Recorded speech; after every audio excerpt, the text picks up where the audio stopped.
Our praises to Yahweh, Bahashem, Yehoshai, Bahashem, Harakah, Quadash, double honors to the elders and the apostles of Great Millstone that taught us this truth, and salutes to all the sincere elect out there. We are back at you with another lesson in the time of Jacob's trouble, agents and sellouts. So yeah, man, just the Terence Crawford on this podcast, the Joe Rogan show, and he's now officially retired. But Joe Rogan be asking him some good questions, and Terence Crawford ain't holding no punches, pun intended. But yeah, interesting interview. So let's check it out without further ado. I'm gonna let you hear the audio, and as we do, funnel everything through the scriptures. Yes, so yeah, you get the idea that the Terence Crawford ain't holding no punches, which he is a little bit being a bit diplomatic. I believe he's been watching the videos, and yeah, let's check out the video. So what is your plans now? Now that you're on top of the world, man, I just you did it. What does it feel like? I feel, man, like it's supposed to. Like it's supposed to. I feel like it's supposed to. Like a lot of people, they ask me, they say, "Man, how I feel? Like, how's the retire life?" I'm like, the same. Like nothing in my life has changed, but the people everywhere else congratulating me and things like that. But like, as far as like my living, aspect of my life is it's the same. Like when I'm fighting, training, I'm focused on the fight. But after that, it's like my kids, the gym, things like that. You know what I'm saying? Do you have any interest in doing commentary at all? Because I think you would be great at that. I be chilling. I don't be liking to be in the media talking and all that. But you don't even have to be in the I'll media. I'll be avoiding the media. I be avoiding. You know how like some people, like they want to be all up in the limelight and things like that, and yeah, I be avoiding. They be like, "Terence, can we get in here?" Nah, right now I don't want to talk. Yeah, Well, I appreciate you coming in here, though. Oh yeah, for sure. But a lot of people ask me that. Do you want to be like all the other fighters and be a commentary? Nah. Good for you. I'll be cool. Good for you. That's gonna help you so much. It's going to help you so much because it's the people that crave that limelight. When it all goes away, then they're like, well, who am I? I thought I was special. I want to be the guy when, he's here. Yeah. They want to be constantly in the limelight, showing up at red carpets, all that. I avoid all that shit too. I don't want to have nothing to do with that. I know who I am, internally, so can't nobody, tell me who Terence Crawford is. So I'm happy in my own skin, always been happy in my own skin, and I believe that's how I got to the point where I'm at now. When nobody believed in me, I didn't listen to them because I knew who I was all along. When people told me I was a bad businessman, okay, look at me now. When people told me what I should have did, what I shouldn't have done, and I did what I wanted to do, look at me now. So now it's like, everybody like, man, this dude knew all along. It's like, yeah, because I'm not a follower. I'm not going to listen to people that's never done anything in their life and never took no chances or no risks to tell me what I can and what I can't do.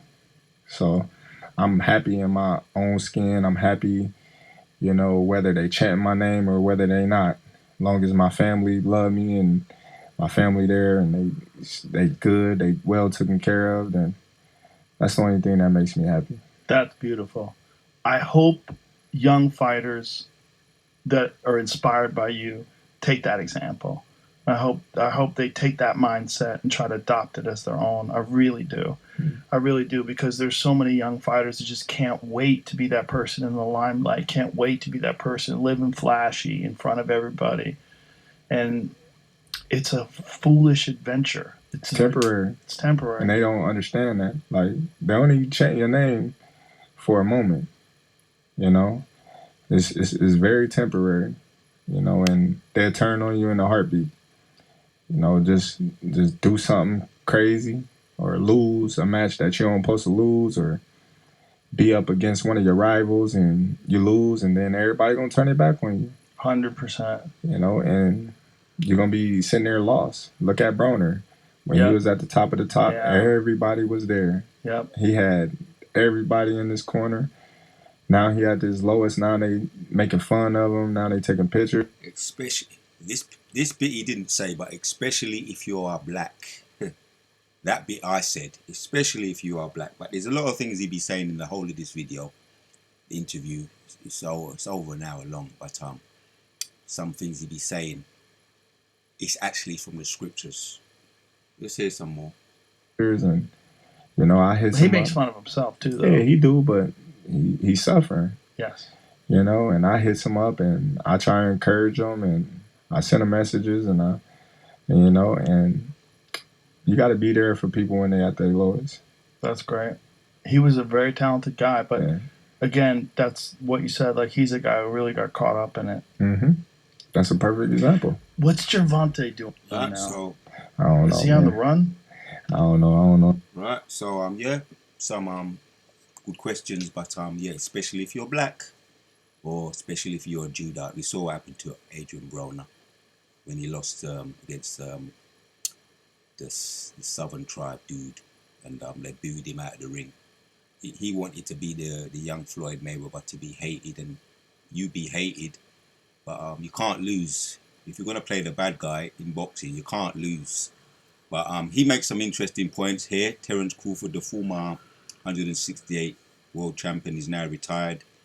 On the Pivot podcast, or the Povit podcast, he was interviewed. They was offering him. They said if he was offered a certain amount of money, he would return, but he refused. And the title of the video, I done a video on it, is Terence Crawford keeps his integrity, doesn't want to sell his soul. Which and he said that well, now I know your character. The guy who was interviewing him, he said everything for sale. He said no, not everything for sale, not my soul.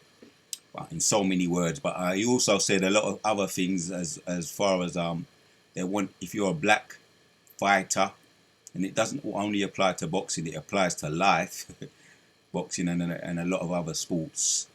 If you're a black fighter, a black boxer, they want you to shuck and jive and act the fool. And mainly it's to Judites. Mainly it's to the so-called black boxers. And Joe Rogan was agreeing for the most part on a lot of things. But you get the sense of, with Terence Crawford, and I do hope he stands his ground and doesn't come back, doesn't get lured back, just like Floyd Mayweather's being lured back into the boxing ring, because that's what he knows. And a lot of those we call those ex-entertainment fights, them you call them with Joe Rogan, exhibition fights he's been doing, and for the money, because that's what he knows, and that's what he's going to continue to do until maybe one day he gets knocked out. That's what they're hoping, right? That's what they're always hoping. They want to destroy a man's legacy in boxing, especially if you're a so-called black person. But let's hit the scriptures, because a lot of the things he say that do be coming from the scriptures, and I wonder if Terence Bud Crawford be watching the videos. It sounds like it, you know, as far as watching GMS videos or any so-called Hebrew Israelite videos. It sounds like it. So let's hit a couple of precepts. Quick hit a video, but just want to make the point that boxing actually came from slavery. When we was on the cotton field, that's what they made us do. Pitching two black people together, and whoever wins, whoever knocks 7 belts out of his brother, could be your own tribe, it could be another tribe, you get your freedom. So it's always been a barbaric sport, a game of exploiting, a game of politics, and then it went into the mafia, who controlled boxing. The mafia controlled boxing when you get into the political side of it. So he's retired, and it seems like he's happily retired, and may stay out of it. And he says he doesn't want the limelight. He's not an adrenaline junkie like a lot of them are. When they're retired, they get restless. They become adrenaline junkies, because boxing is a very egotistical sport. and you get a very good high, especially when you win. But let's hit the precepts, because where I come from, the East End, originally the East End, that's what a lot of people do to get out of the ghetto, so to speak. And I'm pretty sure it's the same over there in certain parts of America. If you can fight your way out of the ghetto, and you can do very well for yourself. So from the East End, you get a lot of boxers, you get a lot of car dealers, a lot of hustlers, a lot of gangs. You heard about the Cray twins. You know what I mean? So if you can fight in the ring, you can do well for yourself. You can fight your way out of the ghetto. And if you do fight your way out of the ghetto, why would you go back? Most people do end up going back. The law is the law of attraction, the law of money, the law of power. But those that are very smart get in and get out quickly, because ultimately they just use you like meat. So let's get the precepts. Ecclesiastes 12:10 says, "Never trust thine enemy, for like as iron rusteth, so is his wickedness." Yeah, we're hearing about the sanction fees as well. I believe that's another reason why he's retired. They want hundreds and hundreds of thousands of money, which they call it sanction fees. Things are coming out about this so-called WBO and Marissa Solomon, however you pronounce his name. I believe he's an Amalekite. A lot of them are Amalekites. Bob Arum's an Amalekite, right? So-called big-nosed people with the smile hats. They're behind boxing too, right? And there's a lot of, as we know, politics going on. A lot of siphoning of a whole lot of money. But it's coming out. That's the point. It's coming out. So this is the enemy, the Amalekites, who be in control of the political side of boxing. "Never trust thine enemy, for like as iron rusteth, so is his wickedness. Though he humble himself and go crouching, yet take good heed of he, beware of him." So if you don't come back, I know they ain't going to be happy. They're going to be trying to throw money at you, and they're going to see what sticks, trying to get you to come back, maybe in exhibition fights. Now, Floyd Mayweather is being lured back to fight. If you've heard it, for those this is not a boxing video, but I'm just going to make the point, and the moral of the story is never trust thine enemy, and know who your friends are, know who your enemies are. As he said, we saw what happened to a lot of boxers in the past, right? But they're not there for you when you're down. They're there for you when you're up. As a matter of fact, when I read on, it's going to explain it. "Though he humble himself and go crouching, yet take good heed and beware of him. Thou shalt be unto him as if thou hadst wiped a looking glass. Thou shalt know that his rust hath not been altogether wiped away." Right. "Beware of him," I read that again. "Though he humble himself and go crouching, yet take good heed and beware of him." In other words, know who your friends are, know who your enemies are, know who the devils are, know who's exploiting you, and who's using you for their personal gain. Yeah, in boxing terminology. And thou shalt be unto him as if thou hadst wiped a looking glass, and thou shalt know that his rust hath not been altogether wiped away. Set him not before thee, lest when he have overthrown thee, he stand up in thy place. Right? You're suffering with Parkinson's disease, or punch drunk, or all kinds of cognitive issues, brain issues, and he's going to the golf court and playing golf with the money that is extortioned out of you, while you're in hospital suffering from all kinds of cognitive issues, all different types of ailments. Because boxing takes its toll on the body, as he be mentioning in this video on the Rogan Show, and also the Pivot podcast. The Pivot podcast, which I done that video on. He's not coming back. He's not returning. Doesn't matter what you offer him, and he may do, he may not. But if he doesn't, he does himself.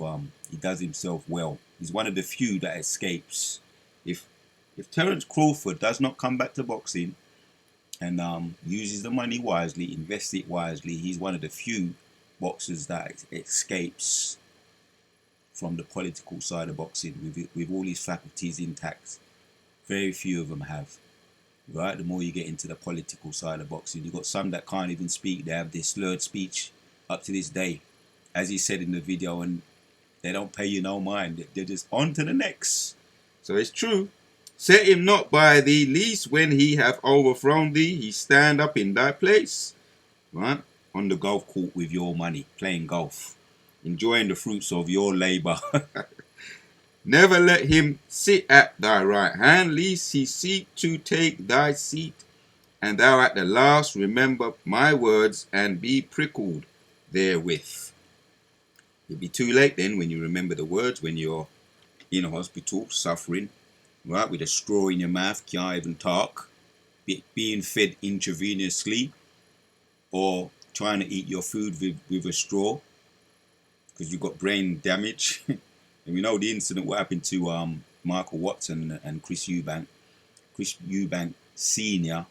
in the 90s, he actually gave Michael Watson brain damage. But these are the remnants of boxing, the side effects of boxing, or the downside of boxing. You can end up severely injured. So yeah, boxing, I admire it myself. I admire it. I admire the pugilism of it. I admire the science of boxing, the sweet science. But you gotta use your brains, as Andre Ward said. You gotta use your brains. Who will pity a charmer that is bitten with a serpent? Right? Who pitied Adrian Broner? That's what he actually said. Nobody does. But he himself is saying, I look out for him. As if you're his older brother, who looks out for them when you need them. And you don't get no retirement, nobody doesn't look out, make sure you get any retirement fund if just in case you become disabled. No one looks out for you. It's been said, if you retire or if you become disabled, there's no kind of funding, there's no programs for you. But each to their own. You're on your own. As he said, people walk past you, they're on to the next. Who will pity a charmer that is bitten with a serpent? And the reason why I'm doing this video is because what he be saying is scriptural, especially to Yashua Allah, the so-called black people, right? Especially Yashua Allah, but also you've got the northern tribes as well, especially the Judites and the ones with darker shades of black, so-called black people. And he said it.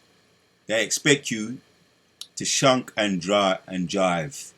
And it's mainly the black people that they expect to shunk and drive and act like the fool, throw money in the camera, say how many cars you've got, act like a ninja.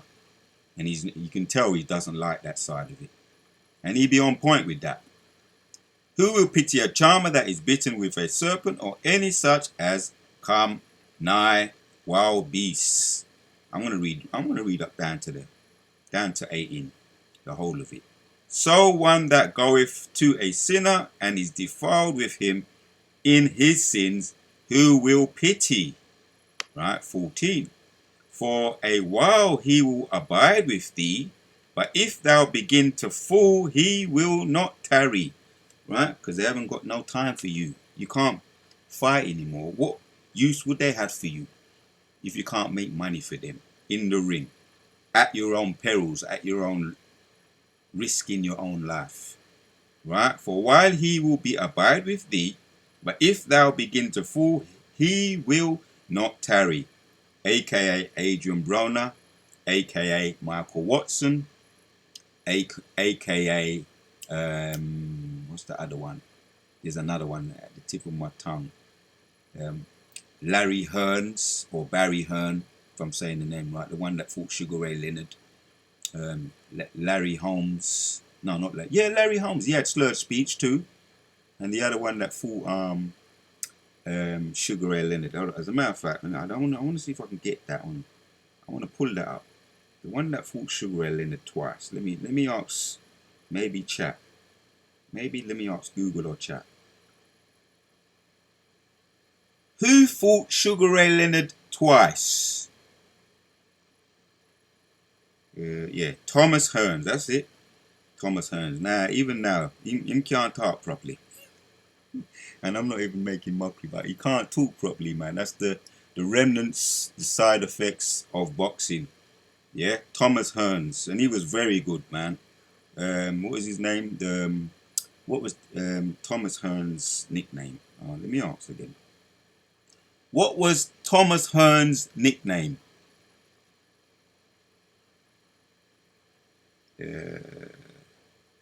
Thomas Hearns. What was Thomas Hearns' nickname? Let me see if it gives it to me here. Father developed Thomas Hearns' nickname.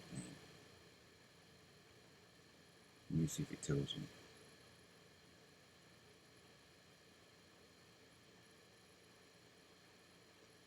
I think it might have been the body snatcher.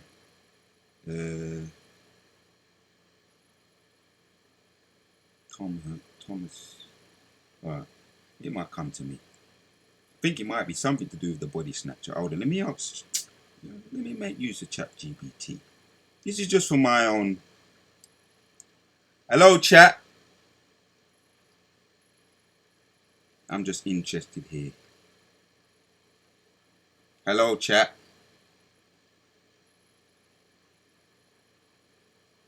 Hi, chat.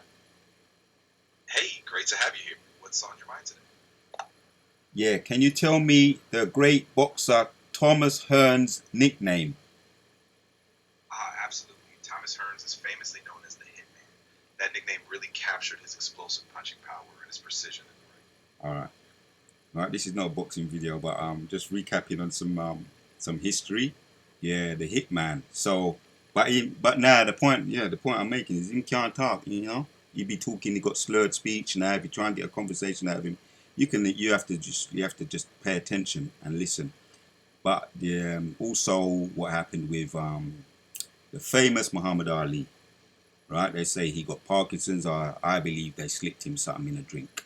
But let's get back to the scriptures because that's all right. Thank you. That's enough. Chat. Thank you for that. Of course, no problem at all. If you need to shift gears or come back to something else, just let me know. I'm here whenever you're ready. Yeah, the former boxer, Hitman Hearns, is now can't talk properly, slurred speech.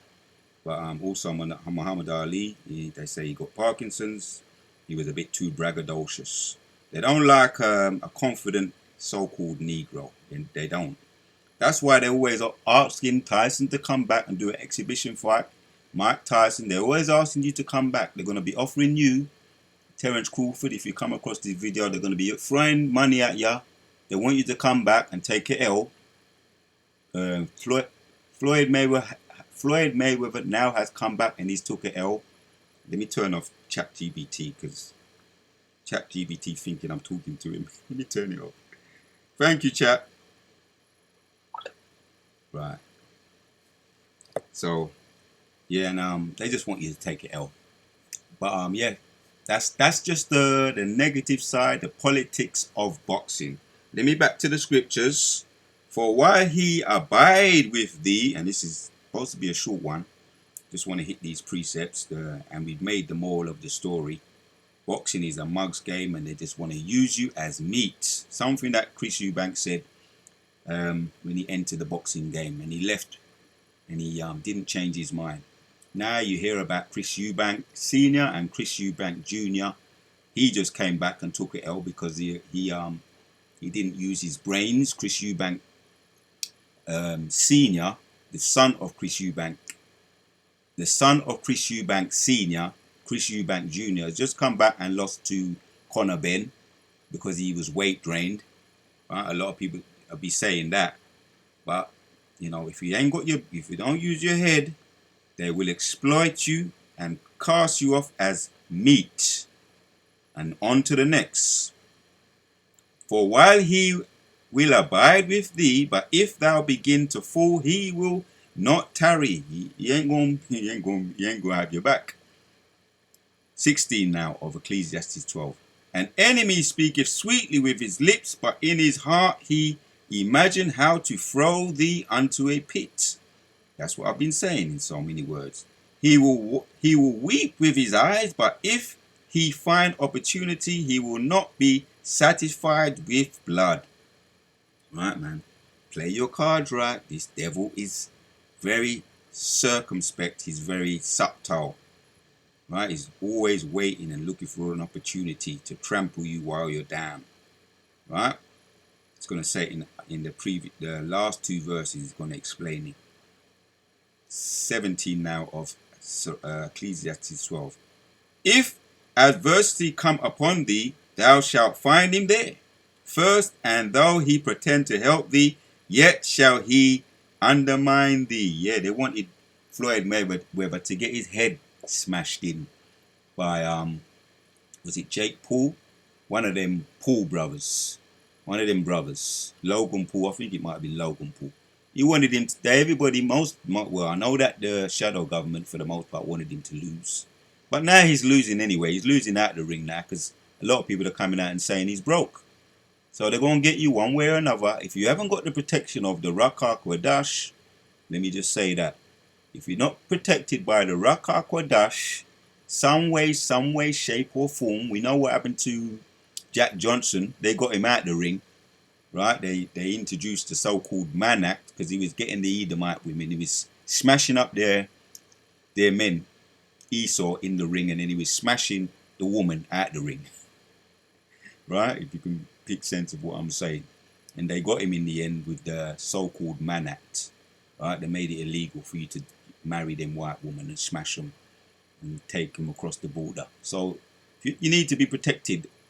Bottom line, you need to be protected by the Ruach HaKodesh, or Satan gonna be on your case until he get thee. Yeah, so Lord willing, right, the elect, the hopeful elect, have the help of the Most High, which is the Comforter that he sent, that Yahushua said that he sent for his elect. The Comforter, which is the highest gift, which is the Holy Spirit, or the Ruach HaKodesh. So you need to be protected by the Spirit, man. Alright, they're going to keep coming and trying. They're going to keep coming just like they did with Yahushua, right? What you Christians call Jesus after he was baptized. Satan offered him the world, right? And I want to keep this video short and sweet. But we went into that on the other video when Terence Crawford rejected the fact that they would everything is for sale. And they tried it with Jesus. You Christians call him Jesus, and he also rejected, and he used the scriptures to reject Satan's offer, right? Power, he tempted him with power, he tempted him with hunger, because he thought he would get him at his weakest, right? He tempted him with a manipulation of the scriptures. But as Yahushua said, it is written, it is written, it is written. Man must live on bread alone, and every word that uttering through the power of the Most High, through the Ruach HaKodesh. So it's the Ruach HaKodesh, right, that protects us from these devils, right? So the best move you can make is to get under the Ruach HaKodesh, watch the videos, study, right, bit by bit, baby steps, right, and get the covering of the Ruach HaKodesh, which comes through Yahushua, right? You learn the names of both Yahushua and Yahweh. Yeah, Yahweh means he is. Yah means he. Yahweh means to be. Right? That's what you Christians call God. And Yahushua, you Christians call him Jesus, means he saves, he delivers. Right? If you want to be protected by the Ruach HaKodesh, and you have to be sincere about it all. But yeah, man. If adversary come upon thee, thou shalt find him there first, and though he pretend to help thee, yet shall he undermine thee. He's not your friend. Right? Self-explanatory. He's not your friend. Last one.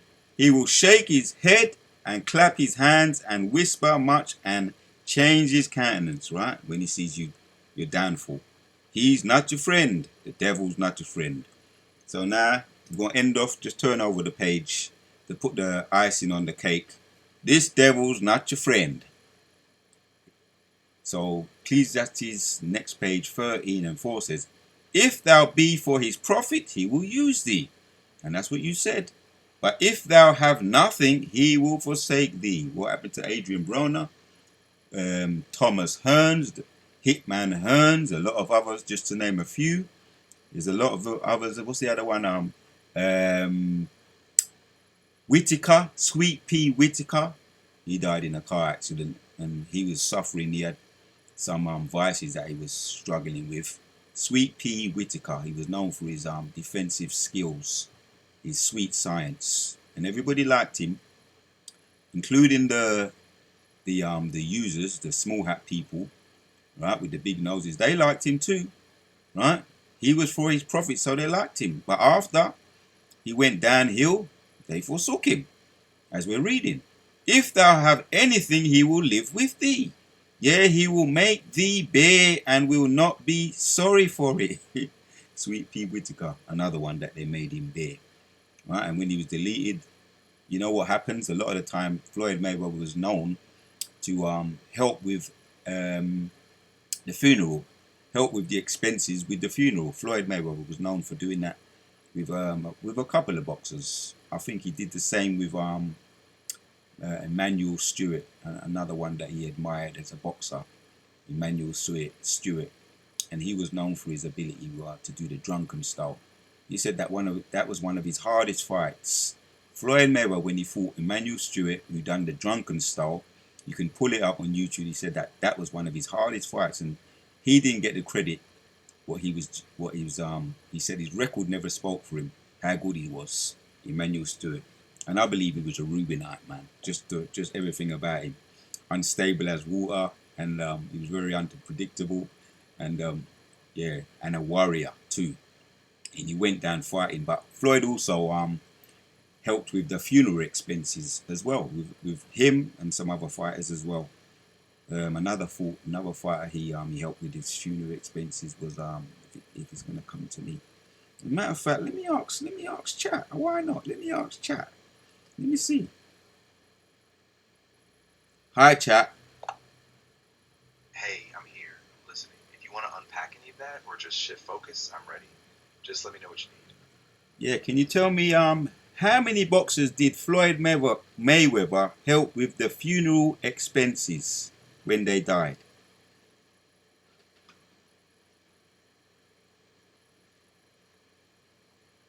I couldn't find a specific total number of boxers Floyd Mayweather has helped with funeral expenses.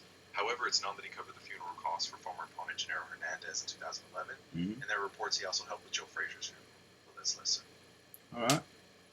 I got you on that one. That was a deep one for you. All right, thanks, chat. Yeah, that was a bit of a deep dive. I'm glad I could help. If anything else pops up or you want to chat about something else, just let me know. All right. So, yep. So what did he say? I got him on this one. The funeral expenses of, he said, Joe Frazier funeral and Joreno Hernandez. But I know something that chat don't know. He also helped with Emmanuel Stewart, funeral expenses, and there was another one. But anyway, that's the point. Floyd Mayweather has helped with funeral expenses. However, it's not known he covered the funeral costs for former opponent Junior Hernandez. It's known that he has covered the funeral costs for former opponent Junior Hernandez and Joe Frazier, and there's others too. It's interesting because chat don't know that, right? Chat, you need to know, because he's done a lot of what they put him as the bad guy, and he'd be throwing money away and he'd be gambling, but he's actually given money away to a lot of other people too. Hence, probably why he's broke today. You know, as far as helping him in certain circumstances. So that's the point there. Chat, I got you. There's certain things you don't know. See, Jake, so-called Judah, don't get no respect, man. Chat doesn't even know the good that Floyd Mayweather has done. Chat GBT doesn't even know all the good that Yashua Allah has done. And I'm gonna, in a future video, I'm gonna ask them how much times have let me get back on track. But let me get back on track. Right, so let's read. Ecclesiastes 13:5 says, if thou have anything, he will live with thee. Yea, he will make thee bear, and will not be sorry for it. If he have need of thee, he will deceive thee, and smile upon thee. Right? You see that? That's typical. That's typical in boxing. And ask the boxers. Ask them about what do they call that? The Mauricio Suleiman. They want they want to charge them sanction fees. Ask the boxers if there was a what you call a survey on how many boxers are not happy with their sanction fees. 99%, 9 of them will say, no, we're not happy, but they have to play the game. Right? They have to play the game. And a lot of them play the game and keep their mouths shut. But there's been few that's came out, like Terence Bud Crawford has came out and said, no, he ain't paying it. And the last one that's done that is Shakur Stevenson, who just beat Teofimo Lopez in the last fight. And he says he's not paying. Shakur Stevenson said, nah, he ain't paying that kind of money. Hundreds and hundreds of thousands. So they're not happy. So they're being deceived and they're being used, right? This is typical of boxing. It's politics or politics in boxing. If he have need of thee, he will deceive thee and smile upon thee and put thee in hope. That's what he be saying. Mauricio Suleiman be saying, yeah, we're very transparent. No, you're not. You're fraud, you know. Yeah? But put thee in hope. He will speak their fear and say, what wanteth thou? Right? He put up a front. I'll read that again. If he have need of thee, he will deceive thee and smile upon thee and put thee in hope. He will speak thee fair, right? Subtle, right? Put up a front and say, what wanteth thou? Yeah, do you need anything? Right? And he will shame thee by his meats until he have drawn thee dry. Thrice, twice or thrice. This devil can never have enough, as it says in Habakkuk, chapters 2. Right? He is as deaf, he can never have enough. And that goes for land, that goes for food, that goes for money, that goes for everything. They're greedy, so that you can understand. And at the last he will laugh thee to scorn. Afterward, when he seeth thee, he will forsake thee and shake his head at thee. That's what they were doing at Andre AB, Adrian Broner. They'd be laughing at him now. Now he's like making a fool of himself, but that's because he's lost his mind. He's damn bad.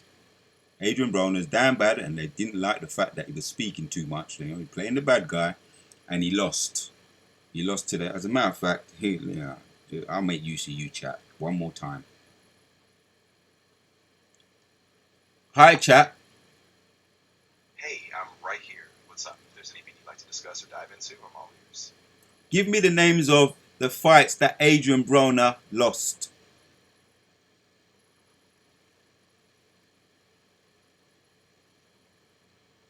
Adrian Broner has 5 professional losses on his record. He lost to Marcos Maidana in December 2013 by unanimous decision, to Sean Porter in June 2015, to Mikey Garcia in July 2017, to Manny Pacquiao in January 2019, and most recently to Blair Cobbs in June 2024. Right. All of his losses came by decision, never by knockout. Thank you, chat.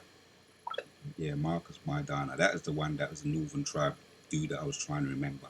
And when he lost to him, because he was too confident, some say arrogant, he lost to him, they booed him out the ring and they was throwing cans at him. But that's what you get. That's what you get, right? There's a thin line between arrogance and confidence. But Marcos Maidana, that was December 2013. He was overconfident, but he lost to it was a Northern Tribe. And yeah, the racism was shown at that fight. The racism was shown, even though he's a brother, he's a so-called Jake. Right, goes back to the seed of Jacob, but the racism and the hatred for Judah was shown after he lost in that fight. Right, they humiliated him, and ever since then, all the other losses he's taken, he's not been the same. He's damn bad, and that's what the point of this video is, that they use you and use you up. All right, and they're on to the next, as the interview be saying, as Terence Bud Crawford be saying. Use you up, and then they're on to the next, which is something to the effect of the title of this video. Never trust thine enemy. Yep. So that 2 more, and then we're going to end it off. Sirach 13:7 now. And he will shame thee by his meats until he have drawn thee dry. Twice, thrice, because this devil never has enough. At the last he will laugh thee to scorn.